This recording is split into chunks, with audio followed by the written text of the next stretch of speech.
Hello everyone, I am Sharmila and welcome to Simplest Biology Hub. Today we are going to discuss about nucleic acid.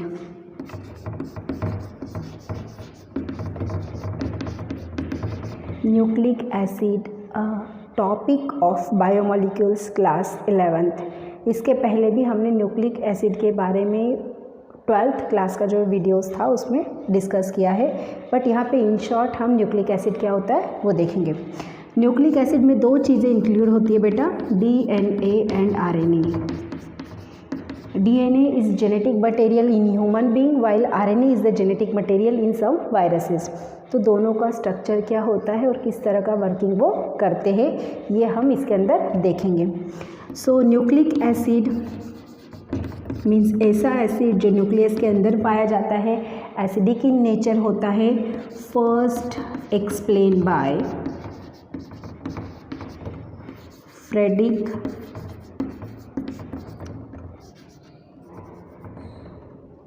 Fischer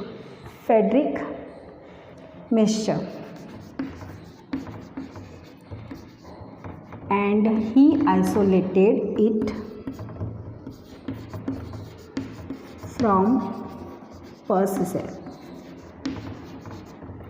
Frederick Miescher के द्वारा इसको पहले discovered किया गया था और उन्होंने सबसे पहले आइसोलेट किया था डीएनए पर्सिसेल के द्वारा। बट उनने जो नाम दिया था न्यूक्लिक एसिड को, not a DNA, nucleic acid, nucleic acid को उनने जो नाम दिया था वो नाम दिया था nucleon. And later on Altmann given the name as nucleic acid. Means nucleic acid का ये टर्मिनोलॉजी जो रखी थी नाम की वो अल्टमैन के द्वारा रखी गई थी। So what is nucleic acid? Nucleic acid the two terminology that is the DNA and RNA. तो इनमें कॉमन क्या होता है, किस चीज़ का बना रहता है ये हम ये देखेंगे। न्यूक्लिक एसिड में कॉमनली पाया जाता है न्यूक्लियोटाइड, ये टर्मिनोलॉजी यूज़ करते हैं हम, और न्यूक्लियोसाइड। ये क्या होता है? न्यूक्लियोटाइड आपका 3 मॉलिक्यूल्स का बना रहता है बेटा। न्यूक्लियोटाइड में आता है pentose sugar plus nitrogenous base plus आता है हमारा फॉस्फेट ग्रुप है H3PO4, जिसकी वजह से डीएनए के ऊपर नेगेटिव चार्ज होता है। एंड न्यूक्लियोसाइड के अंदर आता है पेंटोज शुगर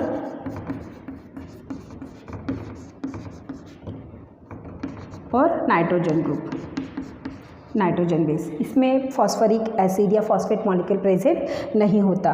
तो हम न्यूक्लियोटाइड को ऐसा भी बोल सकते हैं न्यूक्लियोसाइड प्लस फॉस्फोरस ग्रुप और फॉस्फोरिक एसिड, क्योंकि अगर न्यूक्लियोसाइड और फॉस्फोरिक एसिड को मिलाएंगे तो आपका न्यूक्लियोटाइड बन जाएगा। So nucleotide is the unit of the nucleic acid. दोनों में पाया जाएगा, DNA as well as RNA. इसके अलावा न्यूक्लियोटाइड में नाइट्रोजनियस बेसिस यहाँ पे हम देखेंगे। नाइट्रोजनियस बेसिस क्या क्या होती है और कितनी तरह की होती है? 2 तरह के नाइट्रोजनियस बेसिस होती है बेटा, एक कहलाती है प्यूरिन्स और दूसरी कहलाती है पिरिमिडीन्स। ओके, प्यूरिन्स के अंदर 2 कॉन्स्टिट्यूट आते हैं, that is adenine and guanine.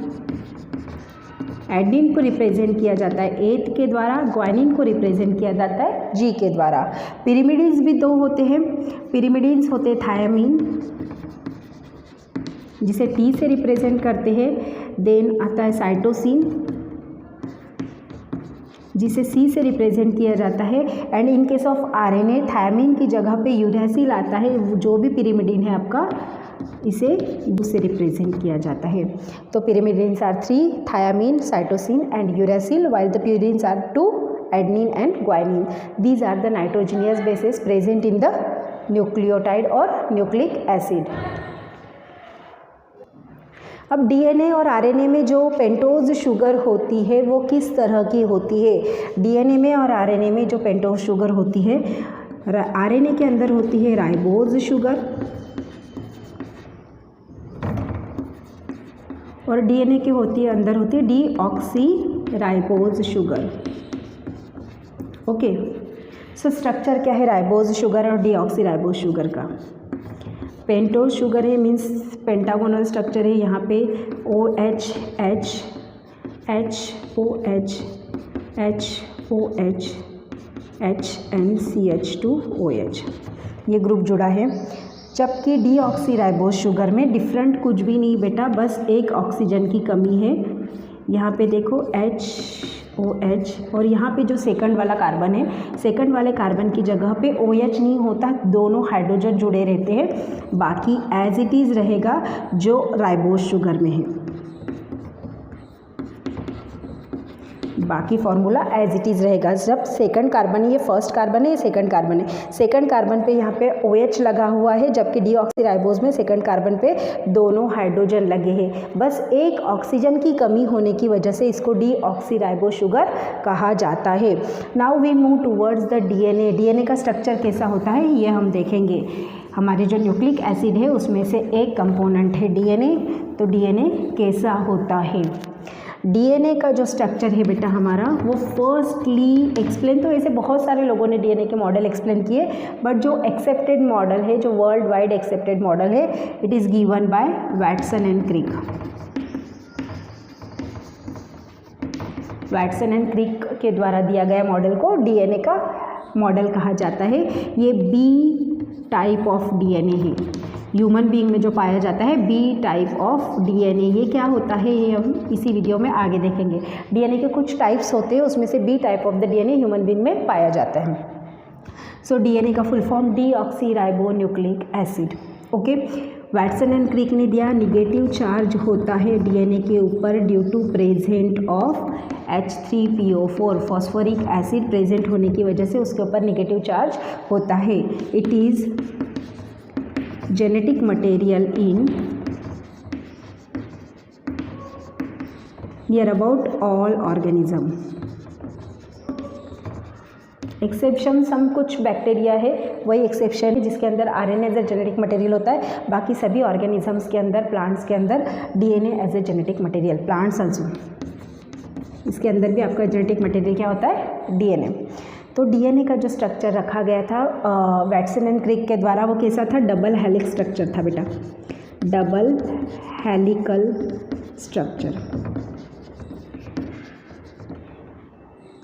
Double helical structure है, एंटी पैरेलली रन करता है एक दूसरे से।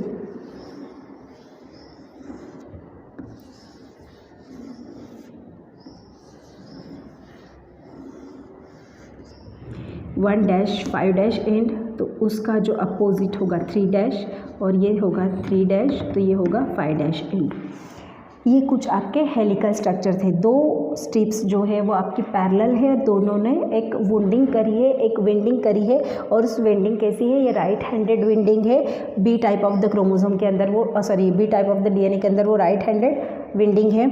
और ये जो एक कहलाता है, यहाँ से ये जो डीप में ग्रूव चला गया, इसे कहा जाता है मेजर ग्रूव, और जो शैलो रहता है उसे कहा जाता है माइनर ग्रूव।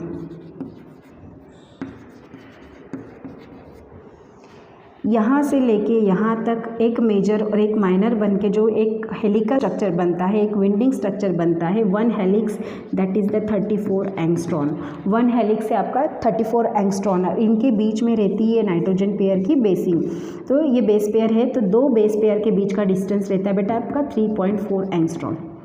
दो बेस पेयर के बीच का डिस्टेंस रहता है। Base pair is nothing but the nitrogenous basis. तो दो नाइट्रोजन जो पड़ोसी नाइट्रोजीनियस बेसिस है उनका डिस्टेंस कितना होगा, 3.4 एंगस्ट्रॉन। दिस इज, ये दोनों के बीच का जो डायमीटर है वो डायमीटर रहता है 20 एंगस्ट्रॉन। ओके, ये दो DNA के जो थ्रेड है, दो DNA के थ्रेड के बीच का डायमीटर रहता है 20 एंगस्ट्रॉन। ये वाला जो स्ट्रक्चर है, ये वाला स्ट्रक्चर वैटसन एंड क्रिक के द्वारा एक्सप्लेन किया गया था। तो इसका इलेक्ट्रॉनिक स्ट्रक्चर कैसा दिखाई देगा, ये 5 डैश एंड और 3 डैश एंड कैसे आया, हमें कैसे पता चलता है वो देखते हैं हम। 5 डैश एंड और एक्चुअली 3 डैश एंड कैसे बना, तो electronic microscopic structure of the DNA। Okay, वो आपको क्लियर कर देगा कि 5 डैश एंड और 3 डैश एंड कैसे बना। ये हमारे पेंटोज शुगर में 3 ही मॉलिक्यूल बना रही बेटा, यहाँ पे ज़्यादा नहीं बनाती। एक एंटी पैरेलल है, मीन्स एक सीधा होगा तो ऑब्वियसली दूसरा कैसा होगा, उल्टा होगा। एंटी पैरेलल है ना, तो ये उल्टा बना दिया हमने। ओके, अब यहाँ पे लगा है ये पहला कार्बन, दूसरा कार्बन, तीसरा कार्बन, चौथा कार्बन और ये पांचवा कार्बन। ओके, और ये यहाँ पे देखो तीसरे कार्बन के साथ और इधर पांचवें कार्बन के साथ आपकी फॉस्फोरस ग्रुप अटैच है, फॉस्फेट ग्रुप अटैच है। यहाँ पे भी तीसरे कार्बन के साथ और यहाँ पे पांचवें कार्बन के साथ फॉस्फेट ग्रुप अटैच है। तो यहाँ पे फर्स्ट कार्बन और यहाँ पे first, second, third, fourth and first, second, third और फोर्थ एंड फिफ्थ, ये फिफ्थ कार्बन के साथ आपका फॉस्फोरस ग्रुप अटैच है। यहाँ पे भी फॉस्फोरस ग्रुप अटैच है फिफ्थ कार्बन के साथ। तो ये देखो यहाँ पे ये जो 3' एंड है ये ओपन है, यहाँ पे कोई फॉस्फेट नहीं जुड़ा। यहाँ पे 5' एंड है जो ओपन है, तो देखो दोनों एंटी पैरेलल हो गए आपके। यहाँ पे भी सेम है, यहाँ पे ये फर्स्ट, सेकंड, थर्ड, ये थर्ड ओपन है, तो ये 3' एंड, ये 5' है तो ये 3' एंड आ गया। और यहाँ पे ये first, second, third, fourth and fifth, तो ये 5' एंड, ये 3' एंड है तो ये 5' एंड हो रहा है। इसके बीच में और इसके बीच में नाइट्रोजीनियस बेसिस होगी, एडनिन के थायमिन के साथ एडनिन लगता है। देन ग्वाइनिन के साथ साइटोसिन लगता है, साइटोसिन के साथ ग्वाइनिन लगता है। इस तरह का उनका जॉइनिंग होगी। तो यहाँ पे 5' and, 3' and, 3' and, 5' and anti parallelly run करेंगे। ये सीधा सीधा स्ट्रक्चर है, इसको ट्विस्टेड करेंगे तो ये ट्विस्टेड फॉर्म में भी हेलिकल स्ट्रक्चर प्रिपेयर करता है। This is about DNA. DNA का माइक्रोस्कोपिक, इलेक्ट्रॉनिक माइक्रोस्कोपिक स्ट्रक्चर कुछ इस तरह से दिखता है, जो वैटसन एंड क्रिक के द्वारा एक्सप्लेन किया गया था। Most of the plants and organism में work as a genetic material. बना किससे है? Pentose sugar, phosphate group as well as nitrogenous bases. Nitrogenous bases दो तरह की, प्यूरिन्स एंड पिरिमिडिन्स। थायमिन और एडनिन के बीच में डबल बॉन्डिंग रहती है जो हाइड्रोजन बॉन्डिंग कहलाती है, एंड साइटोसिन एंड ग्वाइनिन के बीच में ट्रिपल बॉन्डिंग रहती है जो हाइड्रोजन बॉन्डिंग कहलाती है। This is about DNA. So what is about RNA? RNA को भी देख लेते हैं। आरएनए क्या था? आरएनए का full form ribo nucleic acid. RNA is the genetic material in viruses. Most of the viruses में आरएनए भी एज ए जेनेटिक मटेरियल की तरह वर्क करता है। तो आरएनए तीन तरह के है बेटा, 3 टाइप्स है हमारे पास आरएनए के। क्या है? एमआरएनए, जिसे हम बोलते हैं मैसेंजर आरएनए,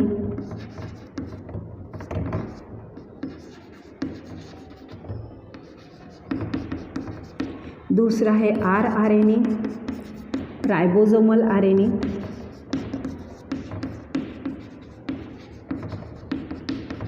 और tRNA that we called transfer RNA. ये 3 तरह के आरएनए हमारे हैं। तो तीनों आरएनए रहते कहाँ है और किस तरह से बनते हैं? डीएनए आपका न्यूक्लियस के अंदर ही पाया जाता है। तो न्यूक्लियस के अंदर कहाँ पाया जाता है? या तो वो सेल के न्यूक्लियस के अंदर होगा, या तो सेल ऑर्गेनल्स, दो ही सेल ऑर्गेनल्स है जिसके न्यूक्लियस के अंदर आपका डीएनए पाया जाता है, या जिसके न्यूक्लियस के अंदर डीएनए पाया जाता है। One is the mitochondria and another is the chloroplast. इसे हम ऑटोनॉमस यूनिट कहते हैं। तो डीएनए हमारा न्यूक्लियस के अंदर पाया जाता है। आरएनए दोनों जगह मिलता है, nucleus as well as cytoplasm. RNA दोनों जगह फाउंड होगा, न्यूक्लियस के अंदर भी मिलेगा, साइटोप्लाज्म के अंदर भी मिलेगा। Now firstly we discuss about mRNA that we called messenger RNA. Messenger RNA क्या करता है? ऑब्वियसली मैसेज देने का काम करता होगा। तो कहाँ से होता है? ये हमारी सेल है, ये सेल के अंदर का न्यूक्लियस है, अरे न्यूक्लियस के अंदर डीएनए। अगर मैं इसको जूम करके देखती हूँ तो ये डीएनए को 2 हेलिक्स को मैंने अलग अलग कर दिया। तो डीएनए के 2 हेलिक्स को अलग करेंगे तो उसके 2 स्ट्रैंड्स बनेंगे बेटा। एक होगा कोडिंग स्ट्रैंड, ये होगा CCGT, ये स्ट्रैंड है, और दूसरा इसका अपोजिट होगा TAAGGCA। तो ये है आपका टेम्पलेट स्ट्रैंड, ये है कोडिंग स्ट्रैंड। तो ट्रांसक्रिप्शन एंड ट्रांसलेशन दो प्रोसेस होती है प्रोटीन सिंथेसिस के दौरान। तो ट्रांसक्रिप्शन ये प्रोसेस में डीएनए से एमआरएनए बनाया जाता है, ये आपको 12th क्लास में आएगा। ट्रांसक्रिप्शन में कोडिंग स्ट्रैंड जो रहता है डीएनए का, एक कोडिंग स्ट्रैंड के द्वारा एमआरएनए बनाया जाता है। तो इसी कोडिंग स्ट्रैंड का जो अपोजिट स्ट्रैंड है, जो टेम्पलेट स्ट्रैंड के ऊपर कोडिंग है, वो इसके ऊपर आएगी। मतलब ये आएगा TAAGC और A। यहाँ पे टी की जगह यू बनेगा, है ना। आरएनए में थायमिन की जगह यूरैसिल लगता है, तो यहाँ पे टी की जगह यू बनेगा। तो ये जो बना ये हमारा एमआरएनए किस मेथड से बना, ये मेथड थी ट्रांसक्रिप्शन। अगले साल डिटेल में आएगी क्लास 12th में कि एक्चुअली ट्रांसक्रिप्शन प्रोसेस होती क्या है। ट्रांसक्रिप्शन प्रोसेस के द्वारा आपका डीएनए से एमआरएनए बना। अब एमआरएनए कहाँ बना, न्यूक्लियस के अंदर बनेगा और देन वो साइटोप्लाज्म में आएगा। न्यूक्लियस का जो मैसेज है, न्यूक्लियस की जो कोडिंग है, उसकी मैसेज की कोडिंग को लेके साइटोप्लाज्म में आएगा। This is about the messenger RNA, कहाँ बनता है, न्यूक्लियस के अंदर। Okay, now we move towards the ribosomal RNA. Ribosomal RNA क्या होता है, इसके बारे में देखेंगे।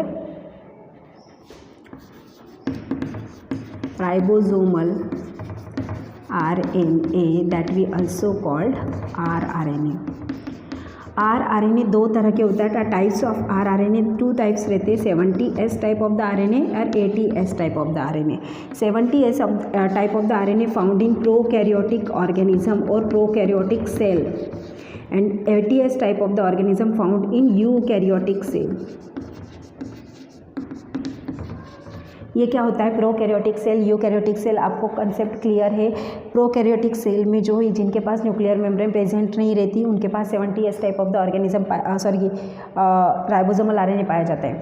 हमारी बॉडी में, in case of human body, most of the cells are eukaryotic, तो उसमें 80S type of the ribosomal RNA पाया जाता है। बट इसके अलावा ह्यूमन बॉडी में 2 ऑटोनोमस यूनिट भी है, माइटोकॉन्ड्रिया एंड साइटोप्लाज्म। तो माइटोकॉन्ड्रिया और साइटोप्लाज्म, ये जो ऑटोनोमस यूनिट है बेटा, उनके पास जो आरएनए पाया जाता है, जो आरआरएनए पाया जाता है, राइबोसोमल आरएनए पाया जाता है, वो 70S टाइप का रहता है। मीन्स सेल तो यूकैरियोटिक है, सेल के पास जो आरएनए मिलेगा वो 80S टाइप का मिलेगा, बट सेल ऑर्गेनल के पास जो आरएनए मिलेगा वो 70S टाइप का मिलेगा। So what for the S is the Svedberg unit. इसे सेवबर्ग यूनिट कहा जाता है। सेवबर्ग नाम के साइंटिस्ट ने उसको डिस्कवर्ड किया था। इसे सेडिमेंटेशन कोएफिशिएंट भी कहा जाता है। मतलब क्या होता है, अगर हम आरएनए को सेंट्रीफ्यूग करते हैं, सेंट्रीफ्यूग करने के बाद उसके एक्चुअली 2 पार्ट होते हैं। आरएनए के 2 सब यूनिट होते हैं ना। राइबोसोमल आरएनए जो है हमारा आरआरएनए, उसके 2 सब यूनिट रहते हैं। एक होता है लार्जर सब यूनिट और एक होता है स्मॉलर सब यूनिट। ये क्या होता है भाई, लार्जर सब यूनिट, स्मॉलर सब यूनिट, थोड़ा सा कन्फ्यूजिंग है। तो कन्फ्यूज़न क्लियर कर दूँ, आपके जो बॉल रहते हैं, अगर बॉल को मैंने ब्रेक कर दिया बीच में से, तो एक साइड का पार्ट मैंने छोटा कट कर दिया, एक साइड का पार्ट बड़ा कट कर दिया। तो जो बड़ा पार्ट कट किया that we called the bigger subunit, जो छोटा पार्ट कट किया उसे कहा स्मॉलर सब यूनिट। ऐसी लिविंग सेल है, बिगर पार्ट कट किया राइबोसोम का तो बिगर सब यूनिट, स्मॉलर पार्ट कट किया तो स्मॉलर सब यूनिट। अगर उसको सेडिमेंटेशन को सेंट्रीफ्यूगेशन किया, सेंट्रीफ्यूगेशन करने के बाद जब हम उसको टेस्ट ट्यूब में देखते हैं, तो जो जिसका ईज़िली नीचे की तरफ आ जाती है, ईज़िली जो हेवी रहता है, वो हेवी चीज़ें जल्दी से नीचे आ जाती है, तो वो कहलाता है लार्जर सब यूनिट। जो हल्का रहता है, स्मॉलर साइज़ का रहता है, वो आपका ऊपर की तरफ आता है। तो जो नीचे आने की कैपेसिटी है उसकी, that we call the sedimentation coefficient. Sediment होना, नीचे आना मीन्स सेडिमेंट होना, तो सेडिमेंट होने की कैपेसिटी को सेडिमेंटेशन कोएफिशिएंट कहा जाता है। तो लार्जर सब unit 70S type of the RNA के अंदर 50S प्लस 30S ये सब यूनिट का पैटर्न है। मतलब 50S वाला बिगर सब यूनिट होगा, 30S वाला स्मॉलर सब यूनिट होगा। जबकि 80S के अंदर 60S प्लस 40S ये वाला रेशो है। मतलब बिगर सब यूनिट जो होगा 60S होगा एंड स्मॉलर सब यूनिट होगा 40S होगा। तो इन दोनों की जो प्लस करेंगे तो हमें 80-70 तो आ ही नहीं रही। हमें प्लस करने के बाद 80-70 नहीं देखना, हमें देखना है कि बिगर सब यूनिट कब कोएफिशिएंट हो रहा है, कब सेडिमेंट हो रहा है, स्मॉलर सब यूनिट कब सेडिमेंट हो रहा है। हमें प्लस करके ये नहीं देखना है, बस सेडिमेंटेशन पैटर्न हम देख रहे हैं उनका, जिसकी वजह से ये हमने यहाँ पे उसके नोटिफिकेशन निकाले हुए हैं। तो राइबोसोमल आरएनए के पास 2 सब यूनिट रहते हैं, एक बड़ा सा सब यूनिट, इसका स्ट्रक्चर ड्राइंग बनाएंगे तो हम कैसे दिखेंगे, एक बड़ा सा सब यूनिट ये वाला और एक छोटा सा सब यूनिट। ओके, तो बड़ा से सब यूनिट के पास 3 दरवाजे होते हैं, 3 गेट होते हैं, है ना। पहला वाला जो गेट रहता है उसे ए कहा जाता है, दूसरा वाला पी और तीसरा वाला E. Amino acid gate, peptidyl gate and exit gate. ये इसका काम क्या होता है ये आपको सब प्रोटीन सिंथेसिस में आएगा नेक्स्ट ईयर क्लास 12 के अंदर। बट हमें बस इतना सा याद रखना है, हमें याद रखना है राइबोसोमल आरएनए के बड़े सब यूनिट के पास, लार्जर सब यूनिट के पास 3 दरवाजे होते। एक दरवाजे का नाम ए है, दूसरे दरवाजे का नाम पी है, तीसरे दरवाजे का नाम ई है। और जो स्मॉलर सब यूनिट है आपका, जो mRNA निकलता है न्यूक्लियस से तैयार होके, mRNA हमेशा स्मॉलर सब यूनिट के साथ जॉइंट होता है। ये क्वेश्चन पूछा जाता है, इंपॉर्टेंट है कि mRNA आपका राइबोसोमल आरएनए के साथ कहाँ जॉइंट होता है। तो mRNA आपका राइबोसोमल आरएनए के पास हमेशा स्मॉलर सब यूनिट पे जॉइन होगा। ओके, हमेशा स्मॉलर सब यूनिट पे जॉइन होगा। दिस इज अबाउट rRNA, ये है हमारा ribosomal RNA. So what is about tRNA? tRNA क्या होता है? ट्रांसफर आरएनए, इसे है कहते हैं tRNA। Ribosomal RNA is the biggest RNA in biggest ribosome in rRNA is the biggest ribosome in the all RNA type. क्यों? क्योंकि total RNA के 80% आरएनए आपका राइबोसोमल आरएनए रहता है। बॉडी के अंदर जितना टोटल ऑर्गेनिज्म, किसी भी ऑर्गेनिज्म का ले लो, टोटल 80% जो है आपका राइबोसोमल आरएनए रहता है। And transfer RNA is the smallest RNA और स्मॉलर आरएनए। क्यों? परसेंटेज कम है इसलिए स्मॉलर नहीं, क्योंकि इसकी साइज़ कम है, सबसे छोटे साइज़ का रहता है, इसलिए इसे स्मॉलर आरएनए कहा जाता है। इसका जो एक्सेप्टेड मॉडल है that is the clover leaf model. Clover leaf model मतलब लौंग जैसा दिखाई देता है, ये कुछ ऐसा स्ट्रक्चर रहता है इसका। लौंग का जो स्ट्रक्चर दिखता है ना बेटा आपका, ये क्लोवर लीफ मॉडल इस तरह का आपका ये रहता है। ये जो साइट है that we call the T loop. T loop को कहा जाता है राइबोसोम रिकॉग्नाइजेशन साइट। आपको सिर्फ नाम याद रखना है अभी फ़िलहाल। ये जो साइट कहलाती है ये कहलाती है एंटीकोडॉन साइट, एंड ये कहलाता है DHU loop, dihydroxy uracil loop, और इसे अमाइनो एसिड रिकॉग्नाइजेशन साइट भी कहा जाता है। मींस ये टी लूप जो राइबोसोम को रिकॉग्नाइज करता है, anticodon site and amino acid recognisation site, ये this is about the tRNA। tRNA transfer RNA काम क्या करता है? ट्रांसफ़र करता है। किसका ट्रांसफ़र करता है? प्रोटीन सिंथेसिस के दौरान तीनों आरएनए आपके वर्क करते बेटा। प्रोटीन सिंथेसिस के दौरान तीनों आरएनए का काम होता है, तो तीनों आरएनए कलेक्टिवली मिलके काम करते हैं प्रोटीन को बनाने का। तो उस दौरान अमाइनो एसिड को पकड़ पकड़ के लाके जॉइंट करने का जो काम करता है वो tRNA करता है। That's why it is called the transfer RNA. Amino acid को होल्ड कर करके लाता है, क्योंकि साइटोप्लाज्म में बिखरे पड़े हुए सब अमाइनो एसिड, तो साइटोप्लाज्म से पकड़ पकड़ के लाएगा और उसकी एक लंबी सी चेन बनाएगा during the process of protein synthesis. This is about the tRNA। mRNA, rRNA and tRNA। mRNA के बारे में मैंने एक चीज़ बताने यहाँ पे भूल गई कि mRNA जब न्यूक्लियस से बाहर आता है बेटा, ये न्यूक्लियस है, आपका न्यूक्लियस के अंदर mRNA बना, तो mRNA बनता है, तो बेटा mRNA के ऊपर क्या होता है? ये mRNA सपोज, तो mRNA के ऊपर 2 तरह की कोडिंग रहती है। एक जो कोडिंग कहलाती है वो कहलाती है इंट्रॉन और दूसरी है एक्सॉन। ये इंट्रॉन है और ये एक्सॉन।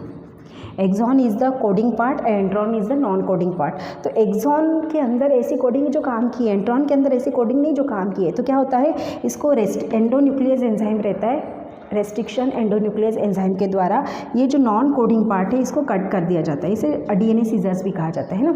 रेस्ट्रिक्शन एंडोन्यूक्लियस एंजाइम को डीएनए सीजर्स कहा जाता है, उनके द्वारा इसको कटअप किया जाता है। कटअप करेंगे तो ये जो काम की चीज़ें हमारी जो एक्सॉन है, एक्सॉन को बाइंडिंग किया जाएगा। एक्सॉन को एक पूरा चिपका के एक लंबा सा एक्सॉन बनाया जाएगा और चिपकाने के लिए एंजाइम यूज़ होगा लिगेज एंजाइम। तो रेस्ट्रिक्शन एंडोन्यूक्लियस एंजाइम के द्वारा हमने mRNA के नॉन कोडिंग पार्ट को ब्रेक डाउन किया। जो कोडिंग पार्ट था उसको लिगेज एंजाइम के द्वारा, चिपकोगम हमारा उसके द्वारा चिपका दिया। तो हमारे पास जो mRNA बना वो कैसा mRNA बना, वो हमारे पास न्यूली सिंथेसाइज्ड mRNA बना, जिसके अंदर ऐसा कोडिंग का पार्ट है जो इंपॉर्टेंट है। फिर उसकी कैपिंग एंड टेलिंग की जाती है। कैपिंग एंड टेलिंग मतलब कैपिंग करते समय ग्वाइनिन की चेन लगाई जाती है एंड टेलिंग करते समय पॉलीएडेनिन की चेन लगाई जाती है। मिथाइलेटेड ग्वाइनिन की यहाँ पे चेन लगाई जाती है और यहाँ पे पॉलीएडेनिन की चेन लगाई जाती है। तो बिल्कुल तैयार करके, क्योंकि हमने mRNA कहाँ बन रहा है, न्यूक्लियस के अंदर बन रहा है। न्यूक्लियस के अंदर उसको क्या करें, नहला धुला के तैयार करके बिल्कुल बढ़िया सा उसको साइटोप्लाज्म में फिर से भेज दिया जाए। तो ये प्रोसेसिंग होती है mRNA के ऊपर की जाने वाली प्रोसेसिंग। ये कंप्लीट प्रोसेस हम 12th क्लास में भी देखेंगे, बट क्योंकि हमें यहाँ पे इन अ बायोमोलिक्यूल लेसन न्यूक्लिक एसिड को देखना है, तो हमें दिमाग में क्या रखना है, हमें अंडरस्टैंड क्या करना है। न्यूक्लिक एसिड के दो बच्चे हैं, एक है डीएनए और एक है RNA. DNA is a genetic material in all plants and organism, but while in viruses RNA is acts as a genetic material. Viruses के अंदर, कुछ वायरसेस के अंदर RNA as a genetic material work करता है। आरएनए के 3 part होते हैं, एमआरएनए, आरआरएनए और टीआरएनए। तीनों का काम क्या होता है, they are help in the protein synthesis process and DNA transfer the genetic information from one generation to next generation और second generation. This is about nucleic acid. Biomolecules lesson से related इतना ही न्यूक्लिक एसिड का part important है।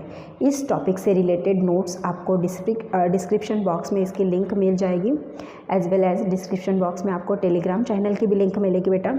अगर आप Telegram channel को ज्वाइन करते हो तो वहाँ से आपको पर्टिकुलर टॉपिक की जो शॉर्ट नोट्स है, माइक्रो नोट्स है, जो हम बोलते हैं शॉर्ट फॉर्म में नोट्स, वो आपको मिल जाएगी, जो आपको फर्दर स्टडी के लिए हेल्प करेगी। क्योंकि हर बार हम पूरी की पूरी बुक उठा के रीड करना हमारे लिए पॉसिबल नहीं होता। ऐसे समय में समय बचाने के लिए हम अगर माइक्रो नोट्स पढ़ते हैं या शॉर्ट नोट्स पढ़ते हैं तो हम पर्टिकुलर टॉपिक को ईजिली अंडरस्टैंड कर सकते हैं in very small period of time. This is about nucleic acid. Next video में हम नेक्स्ट टॉपिक के बारे में, बायोमोलिक्यूल्स का ही जो अगला टॉपिक होगा उसके बारे में डिस्कस करेंगे। Thank you.